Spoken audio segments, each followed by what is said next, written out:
Abban majdnem mindenki. Macska Mati, a szeleburdi kölyök macska. Szörnyeteg Lajos a legjobb szívű behemót. Maminti, a kicsi zöld tündér. A Romu a fékezhetetlen agyvelelő nyúl. Nagy zárda lépkedő fenyőfa. Lószerafi, a kék paripa. Dr. Zsízű fog és agyalően.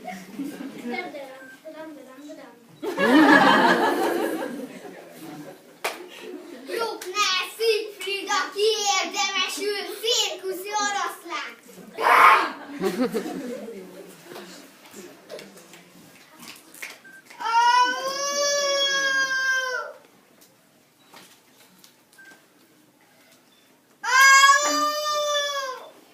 Érztegetni akar bennünket. Talán éhes. Lehetetlen. Tegnap kapta meg a nyugdíját. 40 kg palizát ad magának. Világos, telezabálta magát. Azért ordít, mert 40 kg palizán nyomja belülről. Mégiscsak már kellene nézni. Mi van veled, Siegfried? Jaj, meghalok! Vége a világ legszebb oroszlánnak! Vége a világ legszebb élőlénynek! Csoda Bruckner, csoda Siegfried, csoda nekem! Meg csoda őrültél? Micsoda történt? Színészkedik, semmi baja. A fogam! Nagyon fáj. Nem, egyáltalán nem fáj! Most még nem fáj! De majd 1-2 hónap múlva! Én ugyanis meghalok! Ide nézzetek! Hát ez bizony kiukadt egy lyuk. Lik. Lyukacska. Liki-luki. Még egy szójátékes ütök, vágok, örök és harapok.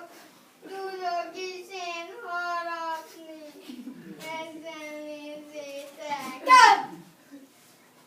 Szóval te is gúnyolódsz! Azt mondtad talán, hogy lyuk? Vagy lik, luk, likacska, lukacska. Mi? Jaj, de sajnálom! Jaj, de síratom szegény! Kicsodát? Kicsodát? Kicsodát? Hát kinek lyukat ki itt a foga? Ki van halálra ítélve? Magamat szánom, síratom, sajnálom! Inkább a fogmosást gyakoroltad volna, most nem kéne siránkozni. Azt állítotod, sem mostam fogát? Azt! Hát ez igaz. Valamit ki kéne találni, akinek eszébe jut valami, jelentkezzen. Azt javaslom, hogy vegyünk 200 darab fogkefét és 200 tubus fogkrémet. S amíg ellenfogy Bruckner Siegfried éjjel-nappal mossa a fogát, pótolja a mulasztást.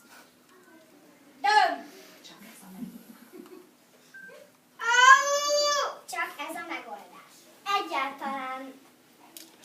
Egyáltalán nem megoldás. A lyuk attól még nem múlik el, csak tiszta lesz. És Bruckner Siegfriednek tiszta lyuk lesz a foga. Azt akarod mondani, hogy szégyeljem magam? Nekem lenne egy ötletem. Arra gondoltam, levelet kellene írni Bruckner Siegfried szemfogának. És mit írjunk benne, mondjad, Macska Mati? Megkérjük, hogy ne lyukadjon tovább. Ez a legjobb megoldás.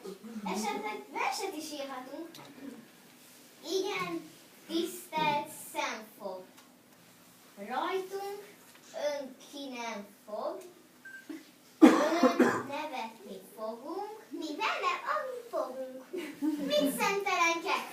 Majd megsértődik a szemfog, aztán nézhetünk. Nem én vagyok szentelen, szemfog szentelen. Több! Micsoda? Halljátok, mit mond? Gyerekek, mit mond döndödöm? Mit csináljon Bruckner Siegfried? Menjen fogorvoshoz! Arra gondoltok, hogy menjek fogorvoshoz? Hát aztán nem, de nem ám! Jó, ha nem, hát nem, akkor Isten veled. Ezt nem tehetitek velem! Mi lesz a fogammal? Mondtuk, hogy csak a fogorvos segíthet. Olyan szigorú ki a fogorvos, ha segíthet? Csak a fogorvos segíthet. Hát gyerünk az a fogorvoshoz! Mi vagyok én, Gyávan úr? Csoda Bruckner!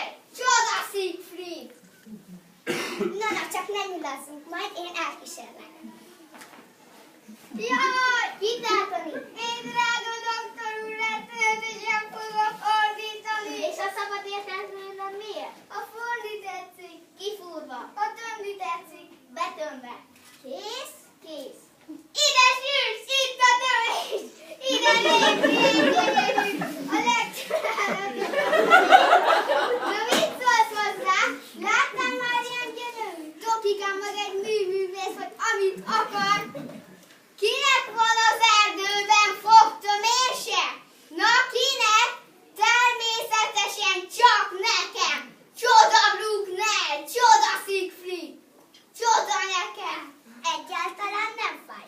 Ugyan egy hősnek egyedülálló produkció, fogtömés az erdő.